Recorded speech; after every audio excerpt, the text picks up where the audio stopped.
Hello नमस्कार सत श्री अकाल। केम छो कस्से काय केरो हाल है केना छी यहाँ सब कैसन बानी हाउ आर यू कैसे हैं आप लोग केमो नाचो मनक्कम खम्भा गनियोगम केमती अच्छंती की खबर नमस्तुभ्यं राधे राधे राम राम। देवी और सज्जनों, आज हमारे साथ एक ऐसे विद्वान हैं जिन्होंने समाज के कल्याण के लिए अपने पर्सनल लाइफ को व्यक्तिगत जीवन का त्याग कर दिया। आप जब इनके जीवन की घटनाओं को सुनेंगे तो हो सकता है आप यकीन ना करें। इन्होंने एक गीता नाम का जो हमारा महाग्रंथ है उसको 18 अध्याय का जो है 22 खंड में लिखा है। और साधारण चीज है, आज तक कोई नहीं लिखा है ऐसा। अब उसमें अध्याय ही 18 है और एक पेज यानी कि एक अध्याय का उन्होंने लगभग 250 से 300 पेज के एक एक किताब लिखे हैं। इन्होंने अभी ये भी हमें बताया ऑफ कैमरा कि आल्हा और उदल जो थे, एक नई बात आपको पता लगेगी, ये भगवान श्री कृष्ण और बलराम के अंश थे या वही दूसरे रूप में आए थे वो। उस पर में भी हम लोग चर्चा करेंगे, पूछेंगे इनसे आखिर वो कैसे, और गीता से संबंधित, द्वापर युग से संबंधित, महाभारत से संबंधित और भी विभिन्न विषयों पर में इनसे हमारी चर्चा होगी। तो प्रभु जी आपका बहुत बहुत स्वागत है। हरे कृष्णा। हरे कृष्णा। हम लोग बहुत दिन से तलाश में थे ऐसे विद्वान की जिनसे गीता के बारे में, महाभारत के बारे में, द्वापर युग के बारे में कुछ ऐसे प्रश्न पूछे जाएं जिसका एक सामान्य व्यक्ति उत्तर नहीं दे सकता। लेकिन आपके माध्यम से आज हमारे साथ जो 18-20 लाख लोग जुड़े हुए हैं उन सभी के पास में ये पहुँचे और लोग जाने। सबसे पहला मेरा प्रश्न आपसे गीता शब्द पर में ही है कि गीता शब्द का निर्माण कैसे हुआ, गीता शब्द का अर्थ क्या होता है। अगर गीता का अर्थ गाना होता है तो क्या भगवान श्री कृष्ण ने कुरुक्षेत्र में गीत गाया था, क्या है ये, इसके बारे में थोड़ा देखिए। गीता शब्द का अर्थ है, ये गीता शब्द स्त्रीवाचक है और गीत शब्द पुरुषवाचक है। तो कोई गीत जो है अगर बड़ा होता है तो उससे पुरुषवाचक शब्द दिया जाता है, और जब कोई गीत छोटा होता है तो उसको स्त्रीवाचक शब्द दिया जाता है। तो गीता जो है ये भगवान के मुख से निकला और भगवान का संदेश है जो कि संक्षिप्त रूप में है, क्योंकि कुरुक्षेत्र के युद्ध के समय, युद्ध के प्रारंभिक अवसर पर जो भगवान ने उपदेश दिया तो वो जो है संक्षिप्त रूप है। लेकिन वही गीता जो है जब भगवान ब्रह्मा जी को प्रदान करते हैं तो वो जो है गीता नहीं कहलाती, वो कहलाता है श्रीमद् भागवत। तो यही जो है गीता की जो परंपरा हम अगर देखें तो दूसरे प्रकार से वो ब्रह्मा जी से प्रारंभ हो रही है। यानी कि श्रीमद् भागवत और गीता दोनों एक ही है जी। ये गीता का ही जो विस्तृत रूप है ये श्रीमद् भागवत है। तो हमारी जो परंपरा है वो ब्रह्मा जी से आ रही है, और ये 4 परंपराएं हैं, वैष्णवों की 4 परंपराएं हैं जो भगवान से जो है ये चल रही हैं। तो एक ब्रह्म संप्रदाय है, भगवान से ब्रह्मा जी को प्राप्त हुआ, ब्रह्मा जी से नारद जी, नारद जी से व्यास देव से मध्वाचार्य। इसलिए ये जो परंपरा है हमारी ब्रह्म, नारदीय और मध्व गौड़ीय संप्रदाय कहलाता है।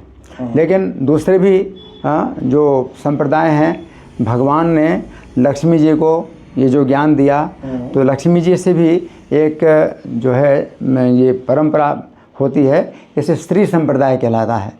यानी कि आप ये कह रहे हैं कि भगवान ने पहले गीता का ज्ञान ब्रह्मा जी को भी दिया और लक्ष्मी जी को दिया। तो 4 लोगों को दिया। अच्छा। भगवान ने ब्रह्मा जी को दिया तो ब्रह्म संप्रदाय उनकी ब्रह्मा जी से चला रहा है ब्रह्म संप्रदाय। लक्ष्मी जी को दिया तो श्री संप्रदाय, जिसमें रामानुजाचार्य हुए। अच्छा। और भगवान ने 4 कुमारों को भी ये ज्ञान दिया।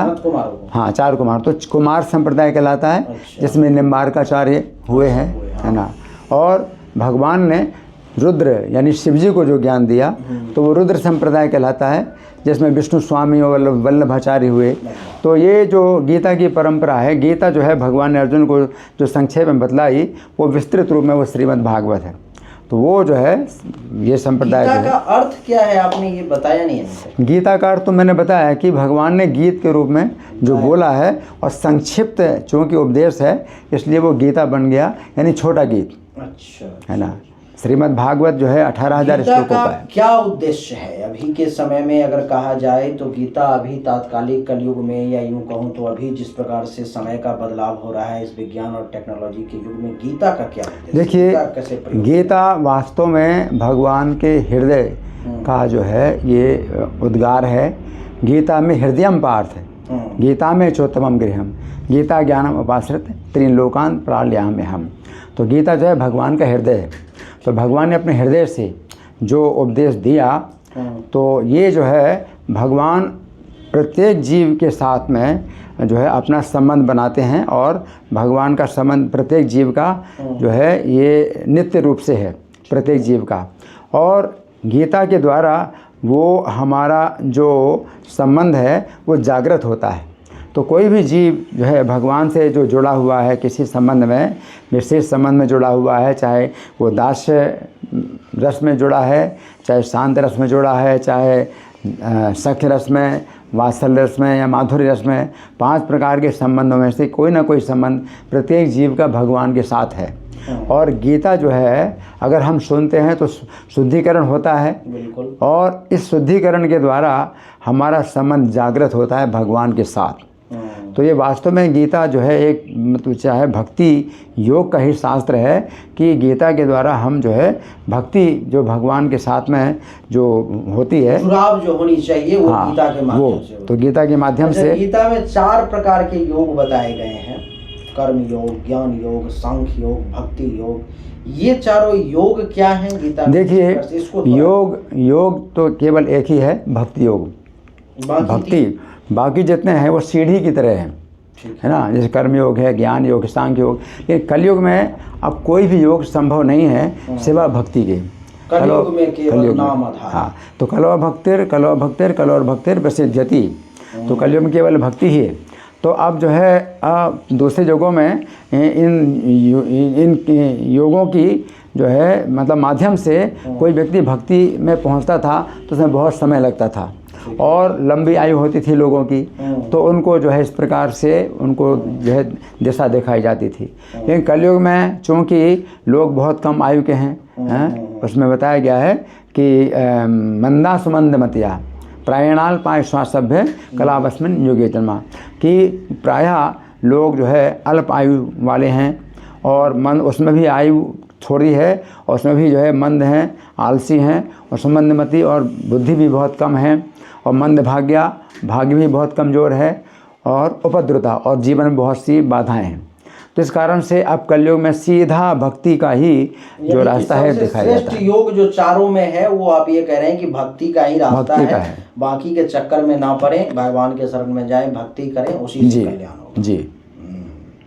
अच्छा, अगला प्रश्न मेरा आपसे ये है कि कहते हैं जो ये जो दुनिया है देवताओं के अधीन है, नहीं भगवान के अधीन है, चाहे वो भगवान कृष्ण हो या जो भी उनके अधीन है। महाभारत के समय में भगवान श्री कृष्ण सुप्रीम थे, सबसे ज़्यादा पावरफुल उस समय में अगर कोई था तो वही थे। नहीं, देखिए मैं आपको बता रहा हूँ कि जो कहा जाता है कि देवताओं के अधीन है दुनिया, तो उसमें हमें गीता के द्वारा हमें पता चलता है कि एकमात्र श्री कृष्ण ही हैं जो कि सर्वोच्च हैं, और जो देवता लोग हैं वो उनके कर्मचारी हैं। ठीक है। और देवता लोग बदलते रहते हैं प्रत्येक मनवंतर में, मालिक ये हैं। हाँ, अब बाकी कर्मचारी बदलते रहते हैं। ब्रह्मा भी बदलते रहते हैं, और ब्रह्मा जी के एक दिन में 14 मनवंतर होते हैं, तो 14 मनवंतर में प्रत्येक मनवंतर में देवता बदलते हैं, मनु बदलते हैं। तो केवल एक कृष्ण ही हैं जो जिनको कहा गया ईश्वरः परमः कृष्णः सच्चिदानंद विग्रह।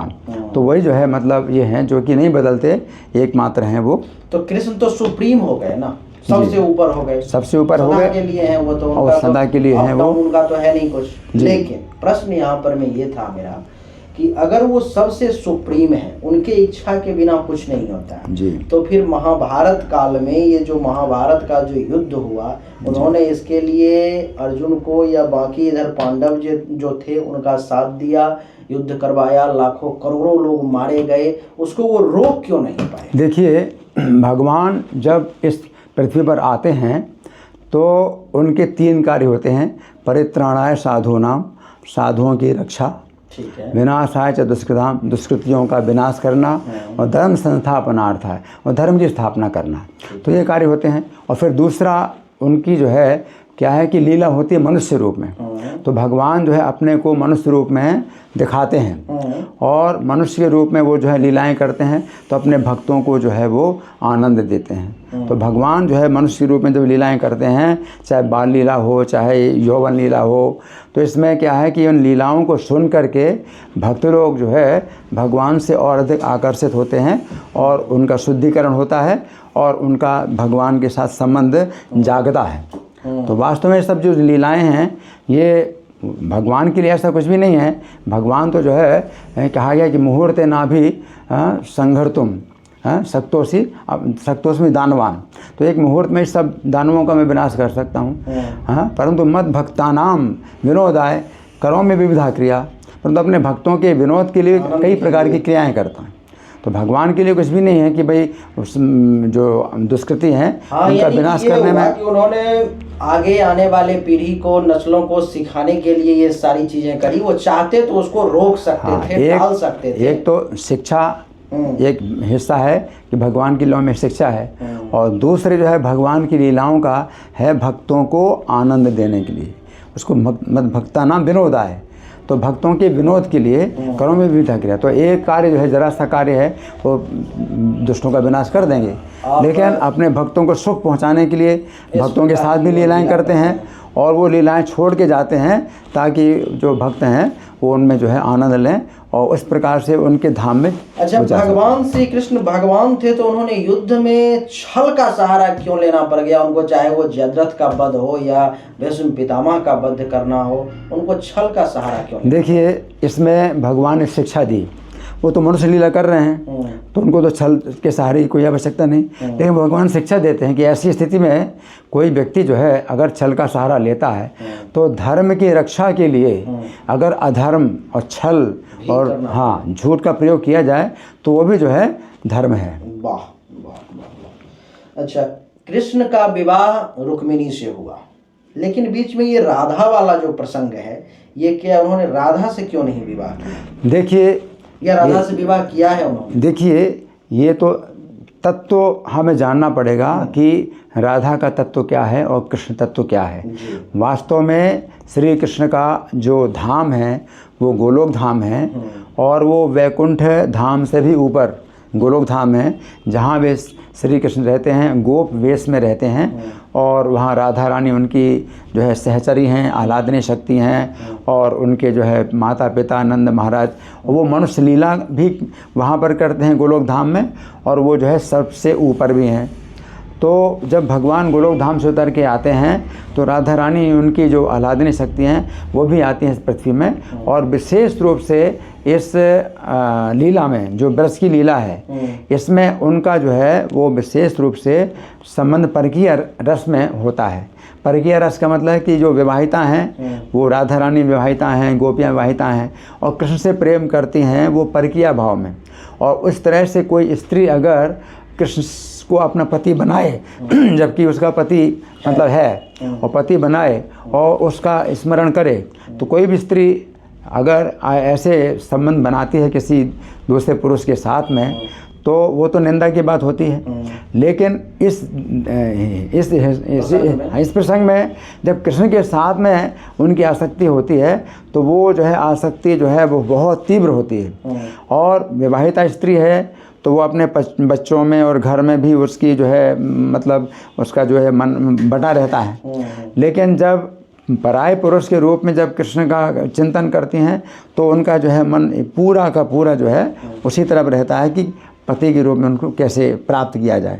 तो वो जो वियोग की भावना है और जो मिलन की इच्छा होती है वो बहुत तीव्र है। तो ये परकीय रस जो है भगवान ने यहाँ पर आस्वादन किया राधा रानी के साथ में, गोपियों के साथ में, और जो बहुत उच्च स्तर के जो भक्त होते हैं वो इस प्रकार से अनुभव करते हैं।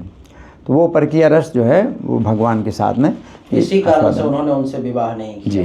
जी। जो बिना विवाह नहीं हुआ है तो उनके मन में ज्यादा तीव्र इच्छा है उनसे मिलने। इसका मतलब राधा रानी का विवाह किसी और के साथ हुआ था? हाँ, अच्छा। ऐसे बताया जाता है कि किसी कल्प में ऐसा है कि राधा रानी वह नहीं हुआ, लेकिन कृष्ण ही वो उनके पति हैं, लेकिन विवाहित नहीं हैं। और फिर कभी ये बताया जाता है कि ब्रह्मा जी ने विवाह किया तो उस समय जन शून्य स्थान में केवल गंधर्व और विद्याधर वो ही देख रहे थे। ब्रह्म वैवर्त पुराण में इसका वर्णन है जी, जो कृष्ण और राधा का विवाह हुआ गर्ग संहिता में ही वर्णन है। सुनसान जगह पर हाँ, जहाँ पर मैं केवल भांडीर वन में जो है जी। अच्छा, मेरा अगला प्रश्न आपसे ये है कि भगवान कृष्ण, फिर से वही कहूँगा कि वो तो सुप्रीम है और सुप्रीम थे। गांधारी ने जब उनको श्राप दिया तो उस श्राप को उन्होंने क्यों स्वीकार कर लिया और अपने ही वंश का वो नाश क्यों नहीं रोक पाए? देखिए, और क्योंकि उनका एक लड़का था, उनका संतान, जिसका नाम था सांबा। उसकी मानसिक स्थिति ठीक नहीं थी। वो केवल कुकृत्य, ज़्यादा से ज़्यादा खराब कर्म, चाहे वो ऋषियों का अपमान हो या बाकी माता पिता का अपमान हो, जो भी हो, कृष्ण के विरुद्ध ही ज़्यादातर वो चलता। उसके मस्तिष्क को वो क्यों नहीं देखिए मैं अब आपको जो है ऊपर से ले जा रहा हूँ कि सबसे ऊपर जो कृष्ण हैं, तो सबसे पहली बात यह है कि भगवान तो मनुष्य लीला कर रहे हैं। गांधारी ने जो शाप दिया कृष्ण को, तो उसमें गांधारी का बहुत बड़ा अज्ञान था कि जो कृष्ण को शाप दिया। तो कृष्ण ने उसको डांटा, गांधारी को डांटा कि तुम जो है मुझे जो सोचती हो कि मैं इस युद्ध का कारण हूँ, तो मैं तो संधि प्रस्ताव के लिए आया था और तुमने दुर्योधन को ही अगुआ बनाया और दुर्योधन को तुमने कैद नहीं किया, तुमने दुर्योधन को नियंत्रित नहीं किया और उसके हिसाब से तुम चलते रहे, तो इसमें अब गलती किसकी है? तो गांधारी को भगवान ने डांटा और भगवान ने ये भी कहा कि तुम जो मुझे शाप दे रही हो तो उससे तुम अपनी तपस्या नष्ट कर रही हो, और जो तुमने मुझे शाप दिया कि 36 साल के बाद मेरे वंश का विनाश होगा आपस के ही युद्ध में, तो ये तो मेरी इच्छा से होना है। तुम जो शाप दे रही हो अपनी तपस्या को क्यों नष्ट कर रही हो? तो गांधारी को भगवान ने डांटा और गांधारी फिर लज्जित हो गई। अब भगवान की जो है ये जो इच्छा है कि वो अपने वंश को जो है मतलब अपने धाम में ले जाना चाहते हैं। अच्छा, तो अपने धाम में ले जाना चाहते हैं, तो इसमें क्या है कि भगवान ने जो है ये इस प्रकार की लीला रची। तो इसमें क्या है कि भगवान के जो पुत्र हैं शाम आदि हैं, तो ये लोग जो है मतलब ऐसा करते हैं हंसी मजाक में। तो शाम को जो है उन्होंने गर्भवती स्त्री का रूप बना दिया और ऋषियों के पास गए। तो इसे शिक्षा देते हैं भगवान कि चाहे भगवान के ही पुत्र क्यों ना हो, लेकिन जो भगवान के भक्त हैं, महात्मा हैं, साधु हैं, तो उनका अगर अपराध करते हैं तो भगवान भी उनका जो है फिर सहयोग नहीं करते, उनकी रक्षा नहीं करते। यानी कि कर्म का फल सबको भुगतना ही पड़ेगा, चाहे वो दुनिया में भगवान नहीं, इसमें विशेष ना वो बात नहीं है। अच्छा, भगवान जो है भगवान सबकी रक्षा कर सकते हैं। अच्छा। लेकिन अगर हम वैष्णवों का अपराध करते हैं तो भगवान वैष्णवों का इतना पक्ष लेते हैं कि अपने पुत्रों का भी जो है वो विनाश होने देते हैं। अच्छा। यहाँ पर ये भगवान ने ये दिखलाया है कि वैष्णव कर्म के फल को भी भगवान रोक सकते हैं। हाँ, ये भगवान सब रोक सकते हैं, लेकिन इसमें शिक्षा की दृष्टि से। लेकिन वो जो यदुवंशियों का संहार हुआ वो तो वैकुंठ की प्राप्ति हुई, और भगवान तो इस तरह से अपनी लीला समाप्त करके वो चले गए। तो इसमें कोई वो नहीं है भाई संहार हुआ और कोई इसमें अपनी इच्छा से उन्होंने उन चीज़ों को इच्छा से किया। लेकिन ये जो प्रश्न जो यहाँ पर में आया, जो भगवान कर्म के फल को भी रोक सकते हैं। भगवान सब कुछ कर सकते हैं, लेकिन भगवान ये दिखाना चाहते हैं कि एक ये भी धर्म की स्थापना भगवान ने की, एक शिक्षा दी कि हम लोग जो है जो साधु संत होते हैं, विरक्त महात्मा होते हैं, उनके साथ में जो है हमें ऐसा बड़ा कोई व्यक्ति है आज तक जिसको कर्म का फल ना मिला हो? नहीं, एक से पहले बात पूरी होने दिए कि उनके साथ हम अपराध ना करें। जो भगवान को समर्पित भक्त होते हैं, वैष्णव होते हैं, तो उनका हम जो है अपराध ना करें कि भाई हम भगवान के पुत्र हैं, हम भगवान के वंशज हैं। तो इस तरह से भगवान जो है वो नहीं चाहते कि उनके भक्त जो है उनको ज़्यादा प्रिय हैं, अपने शरीर से ज़्यादा प्रिय उनके भक्त हैं। तो ये शिक्षा भगवान ने दी है कि ऐसा करें, ये शिक्षा है। प्रश्न मेरा ये है जी कि कर्म के फल को भी क्या भगवान टाल देते हैं? देखिए, 3 प्रकार के कर्म होते हैं। एक तो संचित हैं। संचित कर्म हमारे जो है करोड़ों जन्मों के संचित कर्म हैं, जो कि सुरक्षित हैं और वो हमें फल देंगे और उसके लिए करोड़ों जन्म हमें लेने पड़ेंगे। ठीक है, ये भक्ति के द्वारा भगवान कर्माणि निर्धाति किंतु च भक्ति भाजाम, तो वो संचित कर्म जो है सब जला डालते हैं। तो ये भगवान की भक्ति से वो संचित कर्म जो जल जाते हैं वो हमें पता नहीं चलता, हम नहीं जानते, लेकिन वो भगवान जला डालते हैं। अच्छा, अब दूसरा है प्रारब्ध। प्रारब्ध क्या, संचित में से कुछ हिस्सा है जो प्रारब्ध निश्चित हो चुका है, वो 1 जन्म के लिए हो, 2 जन्म के लिए, 3 जन्मों के लिए, वो प्रारब्ध होता है। तो प्रारब्ध को जो है भगवान मिटाते नहीं हैं, लेकिन तो भी उसका बहुत कम हो जाता है। जैसे कि मान लीजिए प्रारब्ध के अनुसार किसी को सूली पर चढ़ना है तो उसको कांटा लग गया, तो भगवान उसको भी मतलब बहुत कम कर देते हैं, लेकिन वो प्रारब्ध होता है, फिर भी वो 1 जन्म या 2 जन्म या 3 जन्म तक चल सकता है, लेकिन उसका वैकुंठ जाना निश्चित हो चुका है और उसका जो क्रियमाण है वो बंद हो गया, उसका नए कर्म नहीं बन रहे। तो भक्ति के द्वारा क्या है कि उसके नए कर्म नहीं बनते हैं और संचित कर्म भी पूरे भस्म हो गए। लेकिन प्रारब्ध जो होता है उसके अनुसार उसको 1 जीवन या 2 जीवन, नए कर्म नहीं बनते हैं, ये समझ में नहीं आया। नए कर्म नहीं बनते हैं क्योंकि भगवान की भक्ति में वो लगा हुआ है। तो जो भी वो कर्म करता है, जैसे भगवान के आदेश से अर्जुन युद्ध कर रहे हैं, है ना, तो अगर अपनी इंद्रिय तृप्ति के लिए युद्ध करेंगे कि हमें राज्य चाहिए तो उनका कर्म बनेगा, लेकिन भगवान के आदेश से वो कर रहे हैं तो उनका कोई कर्म नहीं बन रहा, यानी कि उनकी इच्छा को मान करके कर रहे हैं। तो उसको तो नया कर्म नहीं बन रहा उनका, तो उसको कहते हैं क्रियमाण समाप्त हो गया उनका।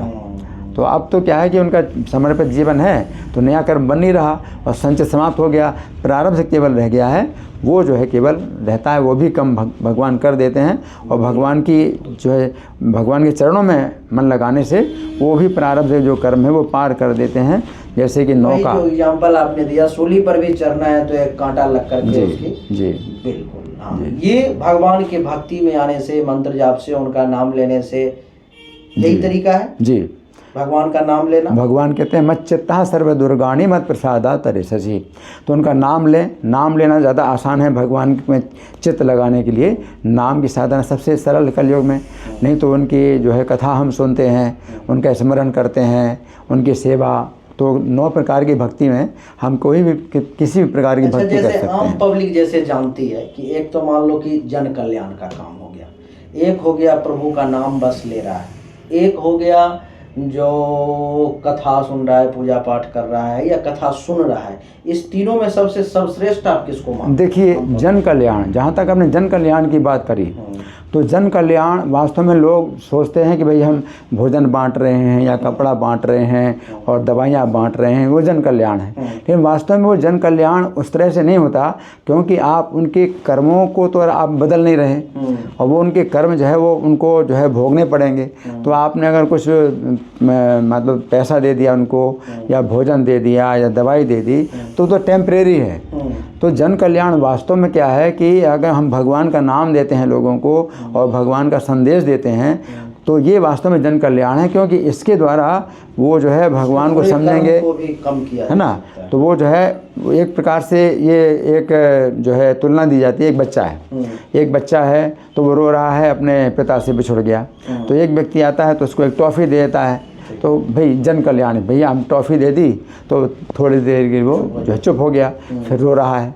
दूसरा व्यक्ति उसको भोजन करा देता है तो थोड़ा ज़्यादा देर के लिए वो जो है चुप हो गया, फिर रो रहा है। तीसरा व्यक्ति आता है, वो कहता है कि बेटा तुम्हारे पिता हैं, मैं तुम पिता से मैं तुम्हें पिता से मिला देता हूँ। तो वो सबसे महत्वपूर्ण ना, तो वही हम भगवान का जब संदेश देते हैं लोगों को, वास्तव में वो असली जन कल्याण है, परमानेंट। तो इसलिए हमारा जो है प्रचार का कार्य होता है कि हम हरि नाम फैलाते हैं और ये पुस्तकें बांटते हैं। जो पुस्तकें हैं तो भगवान का संदेश है इसमें। तो अगर भगवान का संदेश उसको मिल जाए तो इस मनुष्य के जीवन में फिर उसका जो है दोबारा जन्म नहीं होगा, है ना। बहुत तो अच्छा, मतलब बहुत मार्मिक बात अभी इन्होंने बताई कि वो चॉकलेट बांटने से, कपड़ा बांटने से, दवाई बांटने से नहीं होगा, उनको भगवान से जोड़ना पड़ेगा जी। और भगवान से जब जुड़ जाएंगे तो इन चीज़ों की विशेष आवश्यकता नहीं पड़ेगी, और आवश्यकता पड़ेगी भी तो वो अपने आप उनके पास पहुंच जाएगा जी। जैसे कि प्रभु जी के बारे में अभी मैं सुन रहा था कि इनका दोनों घुटना खराब है, घुटना ट्रांसप्लांट हो चुका है आपका? जी, दोनों ही नी रिप्लेसमेंट, दोनों ही हो चुका है। इनका व्यवस्था अपने आप हो गई। ये अपने लिए एक पैसा भी नहीं कमाते, कोई काम नहीं करते, केवल भगवान का नाम, जन कल्याण, भगवान से लोगों को जोड़ना, लेकिन भगवान ने व्यवस्था कर दी वहाँ पर भी। अभी तक का इनका रिकॉर्ड है, बहुत बड़ी बात है ये। 43 साल हो गए ना आपको जी। 43 साल से इन्होंने आज तक मंगल आरती जो 4:30 बजे भोर में सुबह में होता है वो कभी नहीं छोड़ी। जबकि इनका जब घुटना ट्रांसप्लांट हुआ, नी ट्रांसप्लांट, तो ये हॉस्पिटल में एडमिट थे, भर्ती थे, और वहाँ से उनको ये शर्त करवाया इन्होंने कि मुझे जाने दोगे वहाँ पर मैं आरती में, तभी मैं ये करवाऊँगा। और प्रभु की कृपा देखिए कि कई जगह रिफ्यूज कर दिया गया, लेकिन जिस डॉक्टर को इसका यश मिलना था वहाँ पर में फिर ये प्रभु ने इनको पहुँचाया। और वहाँ से घुटना बदलवाने के बाद भी डेली आते थे और फिर हॉस्पिटल आना जाना एम्बुलेंस से डेली आना होता था और फिर जाना होता था। तो ये तो प्रभु की कृपा ही है और साधारण है ये भक्ति। इन्होंने लगभग नहीं 18 अध्याय का जो गीता है उसको 22, वो उपलब्ध भी है क्या ऑनलाइन? जी। अमेजन, फ्लिपकार्ट वगैरह पर में या ऑनलाइन में? कैसे? अच्छा, वो कैसे कोई लेना चाहे तो कैसे ले सकता है? आपको कांटेक्ट करके कांटेक्ट नंबर ले सकते हैं। हाँ, मैं कांटेक्ट नंबर दे दूंगा। आज तक आपने कभी नहीं सुना होगा, अभी किताब यहाँ पे मेरे पास था, मैं उधर टेबल पर रखाया। 18 अध्याय के गीता को 22 खंड में लिख देना, ये असाधारण है। एक किताब पढ़ना मुश्किल हो जाता है लोगों को। नहीं, एक गीता केवल जो 200-300 पेज का है वो लोग नहीं पढ़ पाते, कहते हैं बहुत बोरिंग है, पढ़ने में दिक्कत होती है, निरस है। इन्होंने 22 खंड में लिख दिया। चलिए उस पर भी चर्चा करेंगे, लेकिन मेरा अगला प्रश्न आपसे ये है कि महाभारत के युद्ध के बाद भगवान श्री कृष्ण ने द्वारका छोड़ क्यों दिया? देखिए, महाभारत युद्ध के बाद भगवान ने जो द्वारका छोड़ा, तो उन्होंने जब द्वारका का निर्माण कराया था तो समुद्र के बीच में, समुद्र से जो है जगह भगवान ने प्राप्त की थी। और फिर भगवान जो है जब छोड़ देते हैं तो द्वारका जो है समुद्र में डूब जाती है, समुद्र उस जगह को वापस ले लेता है। तो ये भगवान की इच्छा है कि वो द्वारका जो है समुद्र में डूब गई और भगवान जो है मतलब अपने परम धाम में चले गए। भगवान श्री कृष्ण की मृत्यु एक साधारण व्यक्ति की तरह क्यों हुई? देखिए, भगवान अगर इस तरह से दिखाना चाहें तो दिखा सकते हैं, और जो मूर्ख लोग हैं वो इस प्रकार से भ्रमित होते हैं। लेकिन अगर देखा जाए श्रीमद् भागवत में तो इसमें वर्णन आता है कि भगवान ने अपना शरीर नहीं छोड़ा। जब उनको जरा नाम के व्याध ने बाण मारा तो भगवान ने ये विचार किया कि ये जो मेरा शरीर है ये योगियों के द्वारा ध्यान गम्य है, ध्यान में आने योग्य है, तो इसको शरीर को उन्होंने नहीं छोड़ा, बल्कि उन्होंने उस शरीर में जो है अपना चतुर्भुज रूप प्रकट किया। और वे भगवान जो है उस समय अपने ब्रज में आए, ब्रज में, और ब्रज में आए तो ब्रजवासियों को भी जो है सब एकत्रित किया और गोलोक धाम से विमान आया। तो उसमें जो ब्रजवासी जिस अवस्था में थे तो उसी अवस्था में उनको बैठा करके सशरीर, किसी ने शरीर नहीं छोड़ा और भगवान ने भी शरीर नहीं छोड़ा, और वो गोलोक धाम में चले गए, है ना।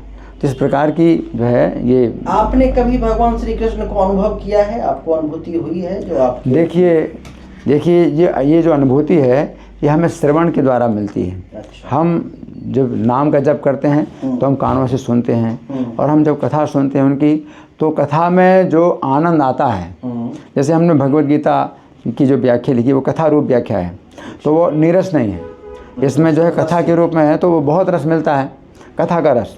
तो अगर भगवान की कथा आप सुनते हैं उसमें कथा का इतना रस मिलता है, तो वो जो है एक अनुभूति है कि आप जो है कथा सुनते हैं। और परीक्षित महाराज कथा सुन रहे थे तो भूख प्यास की भी बाधा नहीं हो रही थी, 7 दिन रात उन्होंने कथा सुनी। तो अभी हमें इतनी अनुभूति तो नहीं हुई, लेकिन फिर भी इतना तो है कि कई घंटों तक हम सुनते हैं तो हम नीरस नहीं होते, बोर नहीं होते। तो ये तो भक्ति के अलग अलग सोपान होते हैं कि पहले श्रद्धा से शुरू होती है भक्ति, फिर साधु संग में आते हैं, साधु संग से फिर भजन क्रिया का कार्यक्रम होता है, भजन क्रिया से अनर्थ जब दूर होते हैं तो फिर निष्ठा आती है भक्ति में कि हम निश्चित हो जाते हैं और निष्ठा से फिर हम रुचि में आते हैं। तो रुचि में जब रुचि धरातल में आते हैं तो कथा सुनते सुनते भी जो है हमारी रुचि बढ़ती जाती है, अरुचि नहीं होती है। रुचि से फिर आसक्ति के धरातल पर आते हैं कि हम भगवान की कथा में और आसक्ति हो जाती है। आसक्ति के बाद फिर भाव का धरातल होता है, कंपन, रोमांच, अश्रु सब होते हैं और भाव से फिर प्रेम का धरातल आता है कि भगवान साक्षात फिर हमें दर्शन दें और भगवान बात करें। तो अभी हम उस धरातल पर तो नहीं हैं, प्रेम के धरातल पर तो नहीं हैं, ये भजन क्रिया से अनर्थ दूर हो रहे हैं। तो ये हमें अनुभूति होती है कि हमारे बहुत से जो अनर्थ हैं, जो कि माया के, जो इंद्रिय तृप्ति के जो विचार हैं, तो वो जो है अब हमें नहीं आते हैं, वो बाधा नहीं डालते हैं। और अनर्थ निवृत्ति के बाद निष्ठा, तो स्थिरता आ गई है, तो भक्ति में स्थिरता आ गई है। तो इस तरह से हम भक्ति के जो है अलग अलग जो सीढ़ियाँ हैं, सोपान हैं, तो उनमें हम चलते हैं तो हमें अनुभूति होती है कि हम भगवान के निकट आ रहे हैं।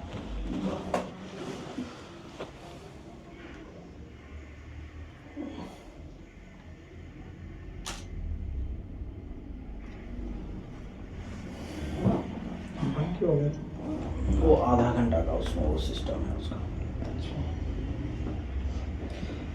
क्या किसी को भी, जैसे कि इस्कॉन के जो संस्थापक हैं वो प्रभु श्रीपाद जी हैं, तो क्या उनको भगवान श्री कृष्ण का कभी दर्शन हुआ इस प्रकार से, जैसे हम लोग सुनते हैं कि मीरा को दर्शन हुआ, या इस प्रकार से और भी लोगों के बारे में सुनते हैं, क्या उनको या उनके बाद किसी को ऐसा कोई है व्यक्ति जिसने कहा कि मुझे ऐसा लगा?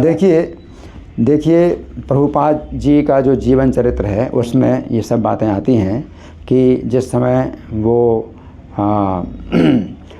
पानी के जहाज़ में यात्रा कर रहे थे और जहाज़ की जो तरंगे हैं, पानी की तरंगे हैं, लहरें हैं, उनके कारण उनको जो है कुछ ऐसी बीमारी हुई कि फिर दिल का दौरा पड़ा। अच्छा। दिल का दौरा पर 2 दौरा पड़े और वो किसी को बता नहीं सकते, जहाज़ के कप्तान को, कर्मचारियों को, क्योंकि उनकी ऐसी अवस्था थी कि जो जहाज़ की मालकिन थी उन्होंने कहा था कि आप अमेरिका मत जाइए, हम अमेरिका नहीं भेजेंगे आपको, कि आपके जीवन में कुछ हो जाए तो हमें कलंक लगेगा।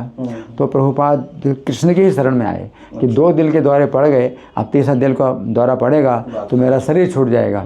और ये जो है फिर कृष्ण के आपके लिए बहुत लज्जा की बात होगी कि मैं आपका एक भक्त आपका संदेश देने अमेरिका जा रहा था और मेरा शरीर छूट गया। तो कृष्ण ने जो है उनको सपना दिया। अच्छा। सपना दिया, प्रभुपाद ने देखा कि श्री कृष्ण अपने अलग अलग अवतारों में दर्शन दे रहे हैं और प्रभुपाद को कहते हैं भक्ति वेदांत, तुम चिंता मत करो, मैं तुम्हारे साथ हूँ। और फिर उस समय से जो समुद्र की लहरें हैं वो शांत हो गई। अच्छा। हाँ, और शांत हो गई और प्रभुपाद जो है उसमें बैठ गए और उसमें सुरक्षित पहुँच गए अमेरिका। तो प्रभुपाद को जो है ये, और उस समय उनको जो है कृष्ण का जो इतना विरह जो हुआ, उस विरह में उनको अपना स्वरूप मालूम हो गया कि उनका स्वरूप क्या है।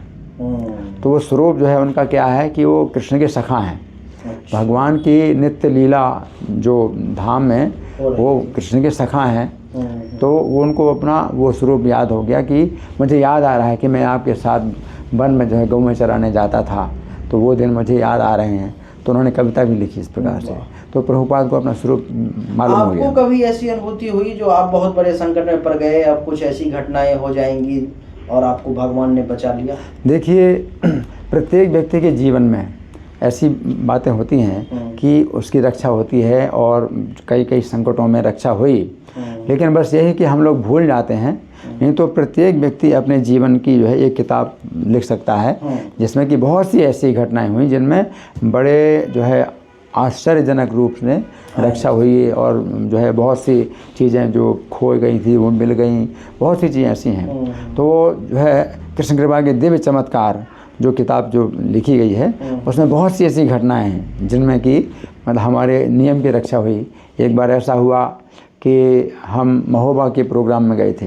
तो उसी दिन वापस आना था। 2020 के पहले हमारा नियम था कि ईस्ट ऑफ कैलाश दिल्ली में जो मंदिर है वहीं पर ही मंगल आरती करना है। तो महोबा के प्रोग्राम में, तो वहाँ प्रोग्राम करके जब आए तो लखनऊ कार से आए थे और लखनऊ एयरपोर्ट से दिल्ली के लिए फ़्लाइट थी, तो वो फ़्लाइट छूट गई। अच्छा। अब रात के 11 बजे थे और हमें मंगल आरती अटेंड करना है दिल्ली ईस्ट ऑफ कैलाश वाले में 4:30 बजे।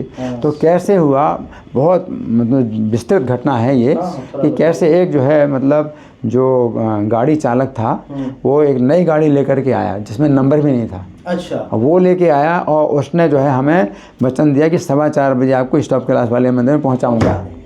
और वो जो है 5 घंटे में 600 किलोमीटर वो लेके आया और 4:15 बजे उसने हमें पहुंचा दिया और आप आरती में सम्मिलित हो गए। आरती में सम्मिलित हो गए। तो ये ऐसी बहुत सी घटनाएं हैं जो कि हमारे जीवन काल में हुई हैं, तो वो जो है मतलब लिखी हैं। आप जैसे कि ब्रह्मचारी हैं, आपने युवा अवस्था में ही 28-29 वर्ष की उम्र में ही आपने ब्रह्मचारी ले लिया, आपने अपने परिवार को त्याग दिया। इस क्षेत्र में क्या होता है कि जब भी लोग भक्ति के क्षेत्र में आते हैं या कथा के क्षेत्र में हो या इस प्रकार की जितने भी धर्म कर्म की चीज़ें हैं, उसमें उनको काम और वासना बहुत परेशान करती है। क्या आपके साथ ऐसा नहीं हुआ, और अगर हुआ तो फिर कैसे आपने इस पर बात? हाँ, देखिए ये जो है होता है, लेकिन हमें जो शिक्षा दी जाती है वो ये दी जाती है कि हम भक्ति के नियम को ना छोड़ें, मंगल आरती किसी प्रकार से ना छोड़ें। और रात में कई बार ऐसा हुआ कि हम सो नहीं पाए, अच्छा, तो भी हम मंगल आरती में आए। और कभी इतने बीमार पड़ गए कि हम खड़े नहीं हो सकते, तो हमें जो है कुछ भक्त लोग उठा करके लाए, तो मंगल आरती में लाए। तो इस तरह से इतने कष्टों में भी जब हम लगे रहते हैं, इस नियम के पालन में लगे रहते हैं, तो फिर शुद्धिकरण होता है। और जो रजोगुण से उत्पन्न जो काम वासना है, तो ये जो है हाँ हमारा जो है कम हो जाता है, रजोगुण भी कम हो जाता है और सत्वगुण में आ जाते हैं। तो जब सत्वगुण में आ जाते हैं, रजोगुण कमज़ोर हो जाता है, तो रजोगुण से उत्पन्न जो होने वाली काम वासना है वो भी कमज़ोर हो जाती है। अच्छा। तो इसके लिए क्या है कि कितने समय के बाद आपको ये परेशान करना छोड़ दिया इसने? देखिए मन तो चंचल है। देखिए इसमें परसेंटेज कम होता जाता है, ये कोई बिंदु नहीं होता कि वो एकदम से बंद हो जाए। ये 100% से हमें 99% हुआ, फिर 1% और कम हुआ, 1% और कम हुआ। तो इस तरह से 1 साल में भी मान लो अगर 1% कम होता है तो इससे भी बहुत बड़ी मतलब उपलब्धि मानी जाए कि कई जन्मों की बीमारी है ना। तो हम जितनी तीव्र भक्ति करते हैं, मुनि कोई बच नहीं पाए, ब्राह्मण देवता कोई भी बच नहीं पाए इससे जी। लेकिन यहाँ पर क्या है, भक्तों का संघ है। भक्तों का संघ ये बनाया प्रभुपाद ने कि संघे शक्ति कलयुगे, कलयुग में संघ में शक्ति है। तो जब संघ में हम लोग मिलकर के कार्य करते हैं तो माया देवी जो काम वासना है वो इतना प्रभाव नहीं डाल सकती। जैसे कमज़ोर लकड़ियाँ अगर इकट्ठी कर दी जाएँ और बंडल बांध दिया जाए, अब वो बड़ा शक्तिशाली आदमी भी तोड़ नहीं सकता। तो इसी प्रकार से हम लोग संघ में जुड़े रहें और विशेष रूप से वैष्णवों का अपराध ना करें, तो हमें फिर वो शक्ति मिलती है, रक्षा होती है बहुत ज़्यादा। तो इसलिए भक्तों के समाज में हम बने रहें किसी प्रकार से, और किसी प्रकार से वैष्णवों का अपराध ना करें। 6 प्रकार के वैष्णव अपराध होते हैं, अगर हम उनसे बचे रहें। क्या होते हैं वो 6 प्रकार? देखिए 6 प्रकार के वैष्णव अपराध हैं। हंति निंदति वैद्वेष्टि वैष्णवा नाभिनंदति। कोई वैष्णवों को प्रहार कर दिया है ना, तो एक अपराध ये है। दूसरा है निंदा, प्रहार नहीं किया लेकिन निंदा करते हैं, तो दूसरा। हाँ, तीसरा है प्रहार नहीं किया, निंदा भी नहीं किए लेकिन द्वेष करते हैं, तीसरा। और चौथा है वैष्णवा नाभिन, द्वेष भी नहीं करते लेकिन उचित सम्मान नहीं करते, तो चौथा है। फिर क्रोधते, उचित सम्मान भी करते हैं, सब कुछ है, फिर कभी कभी गुस्सा आ जाता है, तो वो भी नहीं होना चाहिए। फिर जायते नो हर्षम, फिर जो है हम उचित हर्ष प्रकट नहीं करते, है ना। तो ये 6 प्रकार के जो वैष्णव अपराध होते हैं, तो वैष्णवों के समाज में जब होते हैं, तो जब ये होने लगते हैं तो फिर हमें दूरी बन जाती है वैष्णवों से, और दूरी बन जाती है, हम अकेले हो गए, अब माया देवी हमें तोड़ देगी, है ना। हम वैष्णव से जुड़े रहें, तो वैष्णवों के साथ में हमें अच्छे संबंध बनाएं। तो प्रीति लक्षण भी 6 प्रकार के होते हैं कि वैष्णवों के साथ में हमारा प्रीति लक्षण 6 प्रकार का होना चाहिए। एक तो है ददाती, कि कुछ है उपहार देना, एक दूसरे को उपहार देना, है ददाती प्रतिग्रहण, और एक दूसरे से कुछ लेना भी, है ददाती प्रतिग्रहणाति। और गुह्यम आख्याति पृच्छति, और अपने हृदय की बात बताना उनको, और उनके हृदय की बात पूछना, है ना। और भुंजते भोजयते चैव, और कुछ जो है उनको भोजन देना और कुछ उनसे भोजन लेना, तो प्रसाद भोजन हम एक दूसरे को देते हैं, आदान प्रदान। तो ये 6 प्रकार के जो प्रीति लक्षण होते हैं, षड्विधम प्रीति लक्षणम। तो जब भक्तों के साथ में जब इस प्रकार प्रीति लक्षण होते हैं, तो भगवान गीता में कहते हैं तेसाम सतत युक्तानाम भजताम प्रीतिपूर्वकम, कि अगर इस प्रकार से लगे हुए भक्तों में जो है एक दूसरे के साथ प्रीति संबंध बनाए रख करके अगर हम कृष्ण का भजन करते हैं, दामी बुद्धि योगम तम ये न मामुपयान्ति थे, तो भगवान कहते हैं कि मैं उनको बुद्धि योग प्रदान करता हूँ ताकि वे जो है मेरे निकट आएँ और मेरी दिशा में चलते रहें। तो फिर वो विपथ नहीं होते हैं, उनकी जो दिशा है वो बिल्कुल सीधी बनी रहती है, दिशा उनको पता रहती है, उसी दिशा में आगे बढ़ते रहते हैं। थोड़ा सा हम लोग बात करेंगे आल्हा उदल के बारे में भी। जी, आप ये कैसे मानते हैं, क्योंकि ऐसी कौन सी घटना हुई आल्हा उदल के जीवन में जो आप समझ रहे हैं कि वो कृष्ण और बलराम के वो अवतार हैं? देखिए कथा तो उनकी कुछ, देखिए इस संबंध में शास्त्र ही प्रमाण है। हाँ, क्योंकि भगवान कहते हैं तस्मात् शास्त्रम प्रमाणम ते कार्य कार्य व्यवस्थितो, कि जो कुछ भी मतलब सही या गलत है ये समय शास्त्र ही प्रमाण है। ठीक है। तो पहले हमने आला उदल की बहुत सी कथाएं पढ़ी थी और हमने गाए भी, हम बहुत गाते थे और लोग सुना करते थे। लेकिन जब हम भक्ति की लाइन में आ गए तो हमको लगा ये तो लौकिक सब हैं, तो इनकी वीरता की कथाएं हैं, तो ये तो जो है कुछ आध्यात्मिक नहीं है, तो हमने छोड़ दिया था। लेकिन फिर एक बार भविष्य पुराण का जो है एक संक्षिप्त अंक जो कल्याण जो गीता प्रेस गोरखपुर से छपता है, तो वो हमारे हाथ में आ गया और ऐसे बीच में खोला तो हमने देखा फिर आह्लाद और उदल। तो उदल को उदय सिंह बताया गया है और आह्लाद को आह्लाद बताया गया है। तो आह्लाद और उदय सिंह और उसमें बताया कि कृष्ण और बलराम है, तो भविष्य पुराण में। फिर हमने फिर पूरा भविष्य पुराण मंगाया, तो इसमें 32 अध्यायों में इनका विस्तृत चरित्र है कि कैसे जो है, अध्याय में है भविष्य पुराण के? ये प्रतिसर्ग पर्व, अच्छा, प्रतिसर्ग पर्व के जो प्रथम भाग है। अच्छा, प्रतिसर्ग पर्व का प्रथम भाग है, उसमें 32 अध्याय, अच्छा, शुरू के 32 अध्याय इसमें इनका वर्णन है आल्हा उदल का। तो इसमें मतलब पूरी तरह से वो उदय सिंह हैं, तो उनको जो है साक्षात कृष्ण जगन्नाथ हैं, और जो ये आह्लाद हैं, तो आह्लाद नाम भी पड़ा है इनका, आह्लाद माने आनंद, और इनका नाम राम है। आल्हा उदल की मृत्यु कैसे हुई? तो इनका जो आह्लाद हैं ये द्वापर में राम के नाम से जाने जाते थे। राम का मतलब आनंद, तो वही जो है आह्लाद का मतलब आनंद है। द्वापर में या त्रेता में? तो द्वापर में जो राम थे और कृष्ण थे, कृष्ण के बड़े भाई, हाँ बलराम बोलते हैं ना, तो बल अलग नाम है और राम अलग नाम है, तो कभी बलराम हम बोल देते हैं, कि वास्तव में अलग अलग नाम है, बल अलग नाम है और राम अलग नाम है। तो राम का मतलब है कि जो आनंद स्वयं में आनंद है, तो वही आनंद जो है, जो नाम था इनका द्वापर युग में, तो वही नाम आह्लाद जो है उसी अर्थ में आह्लाद इनका नाम है। इनकी मृत्यु कैसे हुई आल्हा उदल? हाँ, तो देखिए भगवान जो है अगर लीला करें इस प्रकार से कि जैसे मृत्यु की अगर लीला करते हैं, तो लीला है वो मृत्यु नहीं होती। भगवान कोई भी जीव ऐसे मरता नहीं है, लेकिन उसको शरीर छोड़ना पड़ता है और दूसरे शरीर में जाना पड़ता है कर्मों के अनुसार। लेकिन भगवान अगर इस प्रकार की अपनी मृत्यु दिखाएं तो दिखा सकते हैं, लेकिन वास्तव में उनका आध्यात्मिक शरीर है। आध्यात्मिक शरीर में जो है वो ना तो जलता है और ना जो है कटता है। तो भगवान के शरीर में कोई न तो जलता है ना कटता है, भगवान का शरीर जो है पूरा आध्यात्मिक है। लेकिन अगर वो दिखाना चाहें तो दिखा सकते हैं। आपको ये कथा तो उसमें तो उसमें कथा इस प्रकार की है कि जो धृतराष्ट्र थे द्वापर युग में, अच्छा, मैं महाभारत से ही जोड़ रहा हूँ उसको।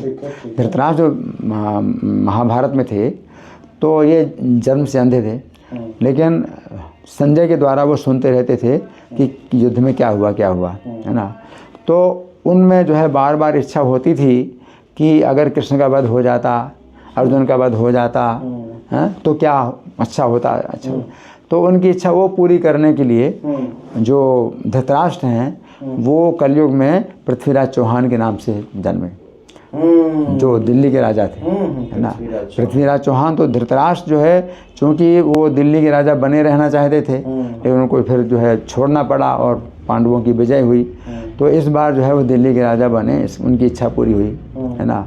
और जो वो चाहते थे कि जो कृष्ण हैं अर्जुन हैं, तो उनकी जो है अगर हत्या हो जाए, तो उनके मन में जो इच्छा थी, तो भगवान ने उनकी इच्छा पूरी करने के लिए इस प्रकार की लीला की। तो जो है अर्जुन ब्रह्मानंद के नाम से जन्मे राजा परिमल के पुत्र हैं, जो महोबा के राजा परिमल थे उनके पुत्र ब्रह्मानंद। और जो उदय सिंह हैं ये जो है देशराज के पुत्र हुए, जो कि उनके सेवक ब्रह्मानंद के सेवक के रूप में हैं। तो फिर कुरुक्षेत्र में युद्ध होता है बहुत बड़ा, 18 दिन का फिर से युद्ध होता है, जैसे पहले युद्ध हुआ था। अच्छा, 18 दिन का ही ये भी युद्ध? हाँ, ये भी युद्ध 18 दिन का हुआ। तो इसमें जो है उदय सिंह जो है जब ये लीला करते हैं, जैसे मरने की लीला करते हैं, तो उसमें उनका जो चामुंड नाम का जो उनका बड़ा भाई था, तो जन्म से ही वो जो है कुछ ऐसे गंडमूल नक्षत्र में पैदा हुआ कि माता देवकी ने उसका त्याग कर दिया। अच्छा। तो वो जो है पृथ्वीराज चौहान के जो पुरोहित थे, सामंत नाम के ब्राह्मण, उनके घर में वो जो है वह पला। तो वही चामुंड जो है वो उस तलवार से उदय सिंह का सिर काटते हैं। अच्छा। लेकिन वो जो है चंद्रभट्ट जो पृथ्वीराज चौहान के जो थे मंत्री थे, तो वे बहुत बड़े भक्त थे। तो उनको जो है चंद्रभट्ट को भगवान ने जो है स्वप्न में आदेश दिया कि मैं यहाँ सब राजाओं का वध करवा करके कलयुग की स्थापना करूँगा, और इसके बाद फिर तुम्हारे घर में मैं आऊँगा और तुम्हारे साथ लीलाएं करूँगा। तो उसमें हमने ये समझाया है कि भगवान ने वो तो दिखाया है जैसे कि उनका सिर कट गया। की स्थापना पृथ्वीराज चौहान के जन्म के बाद हुई है? हाँ, तो वास्तव में इसमें बहुत मतलब कथाएं हैं, इसमें बहुत कथाएं हैं। कलयुग को जो है ये स्थान नहीं मिल रहा था, कलयुग का समय चल रहा था, लेकिन तो भी कलयुग को स्थान नहीं मिल रहा था, क्योंकि जितने राजा थे वो धार्मिक थे और वो अपनी प्रजा में भी धर्म की स्थापना कर रहे थे, तो कलयुग स्थान नहीं मिल रहा था। तो उसने 12 साल तक तपस्या की जगन्नाथपुरी में, और जगन्नाथ भगवान जो है राधा कृष्ण के रूप में उसके हृदय में प्रकट हुए। अच्छा। और कलयुग ने स्तुति की, भगवान को प्रणाम किया और कहा कि मैं आपकी ही प्रजा हूँ और मुझे जो है मेरा जो समय चल रहा है इसमें मेरी स्थापना नहीं हो पा रही। तो भगवान ने कहा कि हम खुद आएंगे और तुम्हारी स्थापना करेंगे। तो जो राजा लोग हैं, जो धार्मिक राजा लोग हैं, उनका आपस में युद्ध करा करके उनको तो हम भेज देंगे, उच्च लोकों में भेज देंगे, और फिर जो है ये जो राजाओं से रहित जो पृथ्वी है वो फिर मुसलमानों के अधिकार में आएगी। अच्छा। तो ये अधार्मिक कलयुग की ये मांग होती है। मुसलमानों की उत्पत्ति कैसे हुई? तो वो अलग बात है, लेकिन समझने वाली बात यह है कि अधार्मिक हैं, उनका जो धर्म है वो उसमें काफ़ी कमियां हैं, बहुत त्रुटियां हैं, तो अलग बात है। लेकिन यहाँ पर भगवान जो है कलयुग की स्थापना करना चाहते हैं, तो धार्मिक राजाओं का वध करवा करके और फिर जो है उनको जो है कुतुबुद्दीन और ये जो हैं ये लोग जो है उसमें पृथ्वी में आए। तो इनका आपने गीता पर में रिसर्च करी है, गीता पर में प्रश्न नहीं हुए। गीता के 18 अध्याय हैं जी। सभी अध्याय का अगर आप एक एक लाइन में अगर सारांश देना चाहें तो क्या देंगे आप? देखिए, प्रत्येक अध्याय और प्रत्येक श्लोक में हमने जो व्याख्या की है वो भक्तिपरक व्याख्या की है। नहीं, वो किताब जो आपने लिखी है उसको आप छोड़ दीजिए जी। गीता का जो प्रथम अध्याय है जी, उसका सारांश क्या है? आपने जो उसको पढ़ा लिखा, अभी 20 साल 40 साल का जो आपका अनुभव है, उसमें क्या प्रथम अध्याय का क्या सारांश आप देंगे? देखिए, प्रथम अध्याय में क्या है कि कुरुक्षेत्र में जो है सैन्य निरीक्षण, इसको नाम दिया है प्रभुपाद ने, कुरुक्षेत्र में सैन्य निरीक्षण। ठीक है। तो उसमें अर्जुन जो है सेना में देखते हैं और अर्जुन जो है फिर उसमें विषाद करने लगते हैं कि मैं इनको नहीं मारना चाहता हूँ। तो अर्जुन का ये विषाद, तो हालांकि अज्ञान है, अर्जुन अज्ञान में कह रहे हैं कि मैं इनको नहीं मारना चाहता हूँ, है ना, परंतु चूँकि कृष्ण से बात कर रहे हैं इसलिए वो योग बन गया, और इसलिए इसका नाम अर्जुन विषाद योग। तो अगर आपके अंदर अज्ञान भी है तो ये साक्षात भगवान के साथ आप अगर वार्तालाप कर रहे हैं तो आप जो है सुरक्षित हैं, और वो आपका जो वार्तालाप है वो भी अपने आप में दिव्य बन गया। इसलिए गीता के पहले अध्याय का भी हम अगर पाठ करते हैं तो उसमें भी हमें मतलब पवित्रता प्राप्त होती है। अच्छा, गीता का सार क्या है?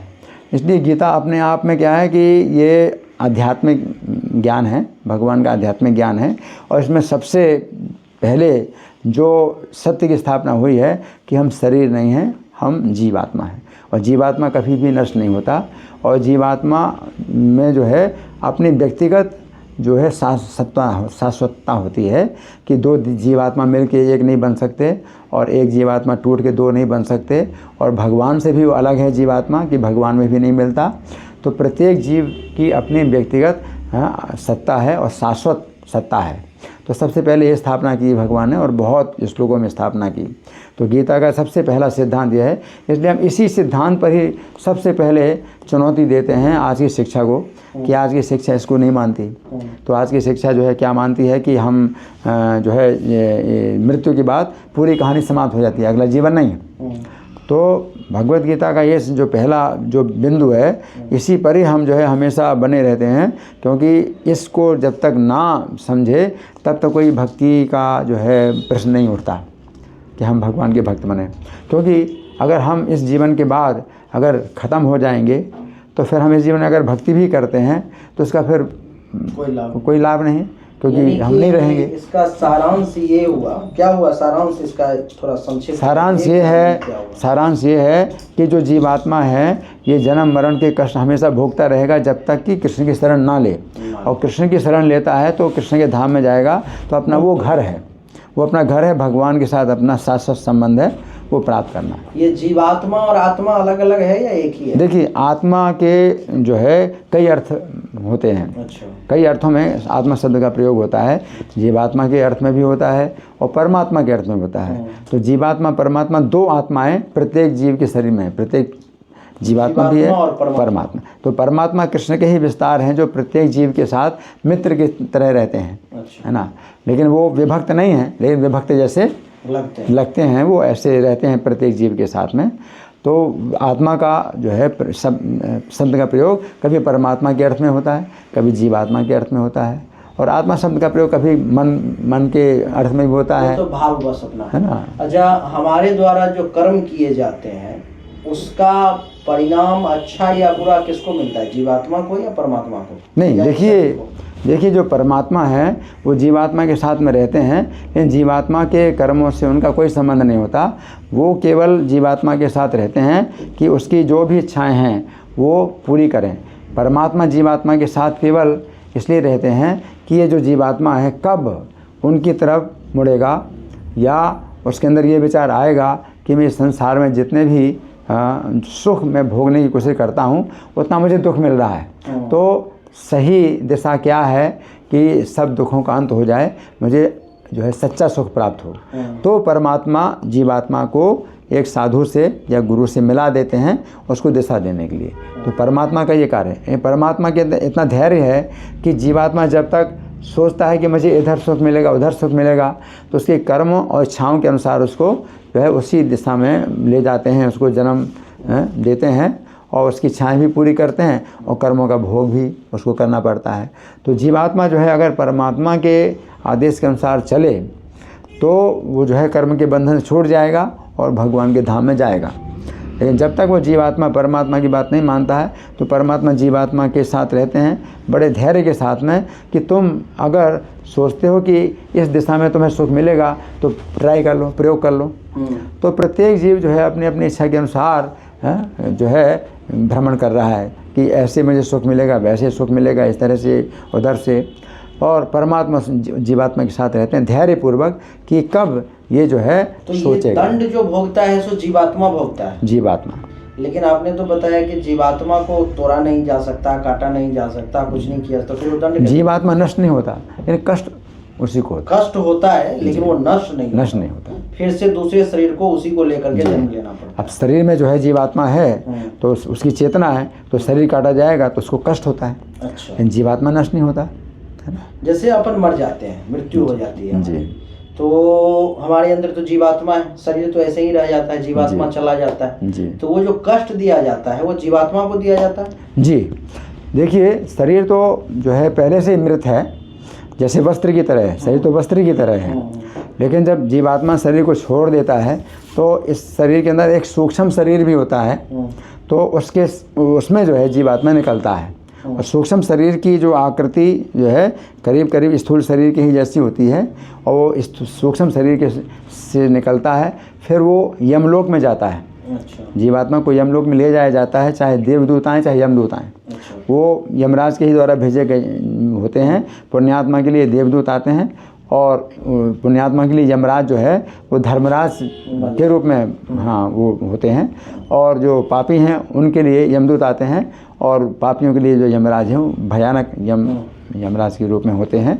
तो प्रत्येक पापी और पुण्यात्मा को जो है देवदूत यमदूत ले जाते हैं। यमदूत ले जाते हैं तो ऐसे मार्ग से ले जाते हैं जिसमें उसको बहुत कष्ट होता है ना। उसमें यमदूत को तकलीफ नहीं होता? यमदूतों को तकलीफ नहीं होती। अच्छा। लेकिन जीव आत्मा को तकलीफ होती है, उसको यातना शरीर मिलता है तो उसको जो है शरीर नष्ट नहीं होता और कष्ट बहुत होता है। उसको मारते हैं, पीटते भी हैं, है ना, और गर्म बालू के ऊपर चलाते हैं, जितने भी प्रक्रिया है उनको कष्ट होती है। हाँ। तो यमराज के सामने आते हैं, फिर उसका कर्मों का खाता देखा जाता है। तो हमारे कर्मों का खाता बन रहा है, हम लोग नहीं जानते, हम सोचते हैं कि कोई नहीं देख रहा हमें, हमारे कर्म सब लिखे जा रहे हैं। और जब हम जाएंगे वहाँ तो यमराज चित्ररूप से कहेंगे इसका खाता मंगवाओ, और फिर चित्ररूप जो है खाता पढ़ के सुनाएंगे और ये क्या कर्म किए हैं, तो हमसे वकालत नहीं मतलब हमें करने को मिलती है। अच्छा, कई बार ऐसा देखा जाता है, एक छोटा सा प्रश्न है, इसको करके हम लोग वीडियो खत्म करेंगे। कई बार ऐसा देखा जाता है कि जो खूब पाप कर्म करता है वो बहुत आगे तेजी से बढ़ता चला जाए। मेरे पास ये डेली ये प्रश्न लोग पूछते हैं, रोज मैं उत्तर देता हूँ इस प्रश्न का, लेकिन आपके माध्यम से जानना चाहता हूँ। और जो लोग अच्छा कर्म कर रहे हैं वो खूब तकलीफ भोग रहे हैं, ऐसा क्यों होता है? देखिए, हाँ देखिए, इसमें क्या है कि पिछले जन्म के जो कर्म हैं तो उनके कारण होता है। किसी जन्म के किसी व्यक्ति पिछले जन्म के कर्म बहुत खराब हैं, परंतु इस जीवन में वो अच्छे कर्म कर रहा है तो वो अगले जीवन के लिए वो बना रहा है। हाँ, अच्छा, इस जन्म का कर्म इस जन्म नहीं मिलेगा। हाँ, तो इस जन्म का कर्म जो पिछले जो है जन्म के अनुसार भोगना पड़ रहा है, वो प्रारब्ध होता है ना, प्रारब्ध बन जाता है उसका। तो जब प्रारब्ध बनता है तो पिछले जन्म के कर्मों से का ही कुछ हिस्सा होता है जो प्रारब्ध बना हुआ है, तो प्रारब्ध के अनुसार हमें भोगना पड़ता है। अब हम अच्छे कर्म कर रहे हैं, लेकिन वो हमारे प्रारब्ध में आ गया है जो पहले के बुरे कर्म हैं। तो कितने भी सुख हो या दुख हो, जो पिछले कर्मों का ही होता है सब। तो वैसे हम मानते हैं, ये भी मानते हैं भाई इनके कारण हमें सुख मिला, इनके कारण हमें दुख मिला, लेकिन अगर गहराई से देखा जाए तो हमारे कर्म ही हैं जिनके कारण हमें मिल रहा है। तो इसमें एक घटना बताई जाती है कि एक व्यक्ति था जो कि हमेशा भगवान का नाम लेता था और सदाचार का पालन करता था, और वो दरिद्रता का कष्ट भोग रहा है और काफ़ी उसको परेशानियाँ हो रही। और एक व्यक्ति बहुत पापी था, दुष्ट था, और वो जो है उसको चढ़ाता था कि देख मैं सब प्रकार के बुरे कर्म करता हूँ और मैं आनंद कर रहा हूँ और तू जो है कष्ट भोग रहा है। तो बेचारा बड़ा परेशान होता था। और एक बार ऐसा भी हुआ कि जो अच्छा आदमी था, इसको जो है पैर में कांटा लगा, और कांटा ऐसा लगा कि जैसे प्राण निकल जाएं। तो बड़ा मतलब कष्ट बैठ गया, बहुत कष्ट में जो है वो कराह रहा। और उसी समय वो आया जो पापी व्यक्ति था, उसको हीरा मिला, तो उसने और चढ़ाया, देख मुझको तो हीरा मिला। अब जो है इसका जो है बड़ा मन जो है निराश हो गया।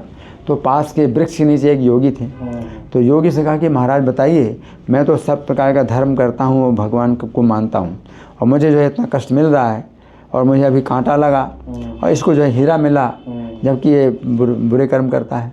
तो योगी ने बताया कि देखो पिछले जन्म के कर्म के अनुसार आज के दिन तुमको सूली में चढ़ना था और सूली का कांटा हो गया, और पिछले जन्म के कर्म के अनुसार इसको आज राज्य मिलना था, राजा बनना था, लेकिन अपना जो है कर्म जो है इतना खराब कर दिया कि हीरा मिल गया उसको केवल। तो इस तरह से हमारा जो है बहुत अंतर पड़ जाता है।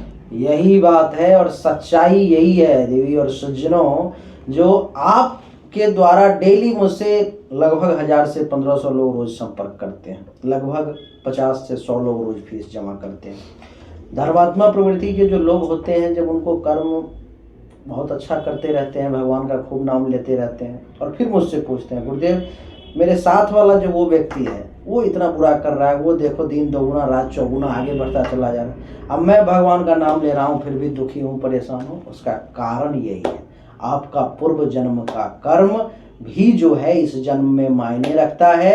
और इन्होंने जैसे कि बताया कि आपका जो कर्म आप बहुत अच्छा कर रहे हो, बहुत अच्छा कर रहे हो, उसके बदौलत आपके जो बुरे कर्म हैं उसका भी प्रभाव कम हो जाता है, नहीं।